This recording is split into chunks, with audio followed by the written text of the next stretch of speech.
Now, this is obviously used for the George Lopez show. Again, it's another part of it. It's used, it looks like a makeup area, and where actors, again, lounge around before they go on the stage. Oh, very comfortable and smooth and clean and easy environment. So you were telling me about the process of moving it, and so that in itself describes why it's green, doesn't it? Yeah, so part of the story, how we make it green is we begin, big high ceilings, lots of open space, lots of light, so that we use space utilization software, so you actually have a feeling of a big spacious place, and no interior walls because of steel girders give you big open spaces.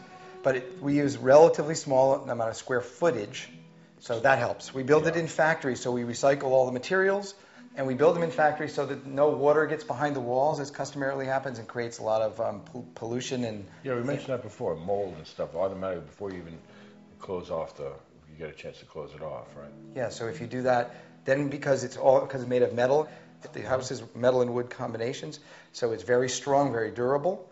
Then we have really good insulation. So we use small amounts of energy extremely well because the walls are, you can hear how quiet it got when you shut the door, and because the walls are very insulated and the high R value windows and doors.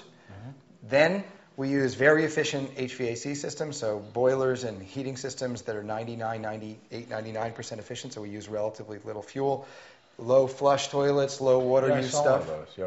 So there's not much water used. Yeah. And then recycled or recyclable or green materials like this bamboo flooring or this eco-urban cabinet, or like, for example, this stuff, Paulie, is called paper stone. Oh, wow. And it's made out of all recycled paper. Wow, can you see that? But it's beautiful. Andrew filmed it earlier. It's beautiful. Oh, he did. And it's cool to look at, right. But it's actually 100% recycled. It's not like dug out of a hole like the slate is. This sort of all these pieces that's all recycled resin.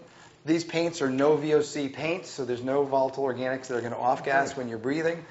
Fantastic. So for people who have asthma or other breathing stuff, it's pretty green. Yeah, or anybody who doesn't want to develop asthma. I also noticed that, when I closed the door, which I did because I think that was Jimi Hendrix playing the Star Spangled Banner out there, but when I closed it, it shut like a car door. It was very tight. So obviously you don't have that issue of where you have a punch list that you have to go over with your contractor and say, hey, by the way, the door, I'm having trouble shutting the door. I mean, right away, it feels like a very quality kind of experience in here.